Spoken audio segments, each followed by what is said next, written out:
اللہ الرحمن الرحیم اللہم صلی علی سیدنا و مولانا محمد وبارک وسلم وصلی علیہ۔ السلام علیکم ورحمۃ اللہ وبرکاتہ و مغفراتہ۔ اس ویڈیو کو آپ نے مکمل دیکھنا ہے، چینل کو سبسکرائب بھی کرنا ہے، لائک بھی کرنا ہے، صدقہ جاریہ سمجھ کر دوسروں تک شیئر ضرور کرنا ہے۔ پیارے بھائیوں، میں آپ حضرات کے سامنے آج انشاءاللہ وضو کا بیان کرنا چاہتا ہوں کہ وضو کا طریقہ کیا ہے اور اس کی فضیلت کیا ہے۔ سب سے پہلے میں فضیلت بیان کروں گا اور اس کے بعد میں کہ طریقہ بیان کروں گا۔ میرے پیارے بھائیوں، وضو کا حکم جو ہے اللہ پاک نے قرآن پاک میں ارشاد فرمایا ہے۔ ایمان والوں کو اللہ تعالیٰ نے یہ حکم دیا ہے، اے ایمان والو، جب تم ارادہ کرو نماز پڑھنے کا تو تم اپنے چہروں کو دھو لو، تم ہاتھوں کو کونیوں سمیت دھو لو، اپنے سر کا مسح کر لو اور اپنے پاؤں کو ٹخنوں سمیت دھو لو۔ میرے پیارے بھائیوں، یہ ویڈیو آپ نے مکمل دیکھنی ہے۔ انشاءاللہ میرے اللہ نے چاہا تو آج کے بعد آپ ہمیشہ باوضو ہونے کی کوشش کریں گے۔ انشاءاللہ جب اس کی فضیلت آپ سنیں گے نا تو میں اللہ کی ذات پر امید رکھتا ہوں کہ آپ ہمیشہ اپنے آپ کو باوضو رکھیں گے۔ سب سے پہلی حدیث مبارکہ امام بخاری اور امام مسلم نے یہ حدیث مبارکہ لکھی ہے۔ حضرت ابو ہریرہ راوی ہیں، مدینے والے مصطفیٰ صلی اللہ تعالیٰ علیہ وآلہ وسلم نے فرمایا کہ قیامت کے دن میری امت اس حال میں بلائی جائے گی کہ ان کے چہرے اور وضو کے تمام اعضاء ان کے کہ چمکدار ہوں گے۔ پیارے بھائیوں، جو بھی چاہے اس میں اور زیادہ اضافہ کر لے، یعنی کہ وضو اچھے طریقے کے ساتھ کر کے اپنے آپ کی خوبصورتی کہ وضو کی برکت سے اور زیادہ کر لے۔ پیارے بھائیوں سنیے گا، صحیح مسلم کے اندر حدیث مبارکہ حضرت ابو ہریرہ مدینے والے مصطفیٰ علیہ السلام کا ارشاد نقل کرتے ہیں کہ صحابہ کرام سے میرے آقا نے ارشاد فرمایا، کیا میں تمہیں ایسی چیز نہ بتاؤں کہ جس کے ثواب سے اللہ تعالیٰ تمہاری خطائیں معاف کر دے اور درجے بلند کر دے؟ عرض کی یا رسول اللہ ضرور۔ میرے آقا مدینے والے مصطفیٰ علیہ السلام نے فرمایا کہ جس وقت وضو ناگوار ہو اس وقت وضو کامل کیا جائے اور مسجدوں کی طرف قدموں کی کثرت کہ با جماعت اور ٹائم سے وقت سے نماز کو ادا کیا جائے۔ ایک نماز کے بعد دوسرے نماز کا انتظار، اس کا ثواب ایسے ہے کہ جیسے کفار کی سرحد پر اسلام کی سربلندی کے لیے گھوڑے کو باندھنے کا ہے۔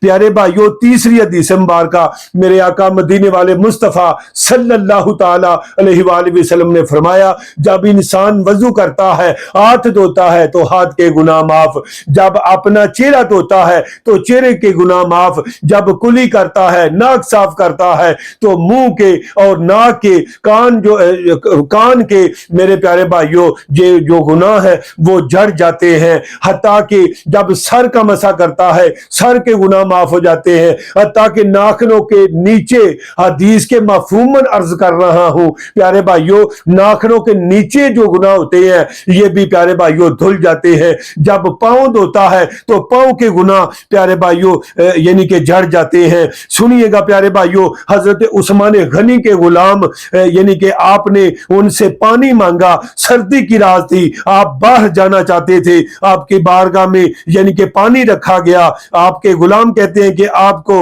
کفایت کر جائے، اتنی ٹھنڈی کہ سرد رات ہے تو آپ وضو فرما رہے ہیں۔ آپ نے ارشاد فرمایا، میں نے رسول اللہ صلی اللہ تعالی علیہ وآلہ وسلم کا فرمان سنا ہوا ہے، جو کامل وضو کرتا ہے اللہ تعالیٰ اس کے پچھلے زندگی کے تمام گناہوں کو معاف فرما دیتا ہے۔ تو سنیے گا، حضرت مولا کائنات رضی اللہ تعالیٰ عنہ آپ روایت کرتے ہیں، مدینے والے مصطفیٰ علیہ السلام نے ارشاد فرمایا، جو سخت سردی کی رات میں کہ کہ کامل وضو کرتا ہے اللہ تعالیٰ اس کو دگنا ثواب عطا فرماتے ہیں، اس کو دگنا ثواب عطا فرماتے ہیں۔ حضرت امام بن یعنی کہ حنبل حضرت انس کی روایت بیان کرتے ہیں کہ مدینے والے میٹھے مصطفیٰ علیہ الصلوۃ والسلام یعنی کہ آپ نے ارشاد فرمایا جو مسلمان وضو کرے اور اچھا وضو کرے پھر کھڑا ہو کر ظاہر و باطن متوجہ ہو کر 2 رکعت یعنی کہ نماز ادا کرتا ہے یعنی کہ نفل ادا کرتا ہے، فرمایا اس کے لیے جنت واجب ہو جاتی ہے، اس کے لیے جنت واجب ہو جاتی ہے۔ حضرت امیر المؤمنین حضرت عمر بن خطاب رضی اللہ تعالیٰ عنہ روایت کرتے ہیں کہ رسول اللہ صلی اللہ تعالیٰ علیہ وآلہ وسلم نے فرمایا کہ تم میں جو کوئی وضو کرے اور کامل وضو کرے پھر اشہد اللہ الہ الا اللہ وحدہ لا شریک لہ واشہد ان محمد عبدہ ورسولہ پڑھے اور اس کے لیے جنت کے 8 دروازے کھول دیے جائیں گے، جیسے دروازے تھانی چاہے گا وہ جنت میں داخل ہو جائے گا، وہ جنت میں داخل ہو جائے گا۔ سنیے گا پیارے بھائیو، ترمذی کے اندر حضرت عبداللہ بن عمر رضی اللہ تعالیٰ عنہ روایت کرتے ہیں کہ مدینے والے میٹھے مصطفیٰ علیہ الصلوۃ والسلام نے ارشاد فرمایا جو شخص وضو پر وضو کرے فرمایا اس کے لیے 10 نیکیاں ہوں گی۔ اور پیارے بھائیو یہ تو بات آپ نے سنی ہوگی، حضرت بلال رضی اللہ تعالیٰ عنہ جب چلتے تھے تو میرے آقا نے آپ کے قدموں کی آہٹ اپنے جنت کے آگے آگے جب سنی تو آ کر پوچھا تو کہا یا رسول اللہ عمل میں یہی کرتا ہوں، جب میرا وضو یعنی کہ ختم ہو جاتا میں وضو کر لیتا ہوں، بس اسی برکت کی وجہ سے اللہ تعالیٰ نے مجھے یہ مقام دیا ہے۔ پیارے بھائیو وضو کا بالکل آسان مختصر طریقہ یہ ہے کہ آپ نے سب سے پہلے بسم اللہ پڑھنی ہے۔ جو بسم اللہ کے بغیر وضو کیا جاتا ہے صرف وضو کے اعضاء پاک ہوتے ہیں، جب بسم اللہ پڑھ لی جاتی ہے تو تمام بدن پاک ہو جاتا ہے۔ پیارے بھائیو جو بسم اللہ ہے الحمدللہ پڑھ لیتا ہے جب تک اس کا وضو رہتا ہے فرشتے نیکیاں لکھتے رہتے ہیں، گناہ اس کے مٹائے جاتے ہیں۔ پیارے بھائیو سنیے گا سب سے بالکل آسان طریقہ عام مفہوماً آپ کی بارگاہ میں رکھنا چاہتا ہوں۔ پیارے بھائیو ہر وضو کے اعضاء کو وضو کے 4 فرائض ہیں۔ پیارے بھائیو تمام اعضاء کو یعنی کہ چاروں اعضاء کو 3 بار دھونا یہ پیارے بھائیو سنت ہے۔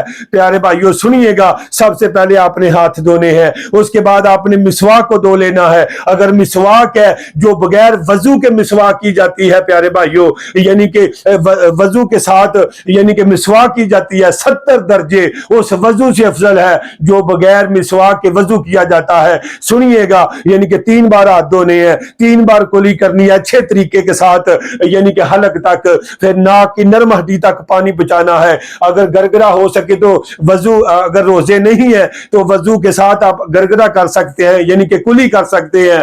یہاں جڑ تک گلے کی جڑ تک آپ نے پانی پہنچانا ہے، پھر آپ نے پورا مکمل چہرہ دھونا ہے پیارے بھائیو 3 بار۔ پھر پیارے بھائیو اس کے بعد آپ نے ہاتھوں کو کونیوں سمیت دھونا ہے، اس کے بعد آپ نے یعنی کہ جتائی سر کا مسح کرنا ہے، پورے سر کا مسح کرنا یہ سنت ہے۔ اور چوتھا فرض پیارے بھائیو یہ ہے کہ آپ نے اپنے تمام پاؤں کو دونوں پاؤں کو پیارے بھائیو گھٹنوں سمیت دھونا ہے۔ یہ بالکل آسان میں نے آپ کی بارگاہ میں اس کے فضائل بھی رکھے ہیں اور اس کا طریقہ بھی رکھا ہے۔ میں اللہ کی ذات پر امید رکھتا ہوں آپ کو اس تقریر سے اس واعظ سے اس پیارے بھائیوں بیان سے بہت کچھ سیکھا ہوگا۔ ہمیں دے اجازت رکھیے گا اپنی دعاؤں میں یاد۔ اللہ تعالیٰ آپ کا اور میرا حامی و ناصر ہو۔ السلام علیکم ورحمۃ اللہ وبرکاتہ۔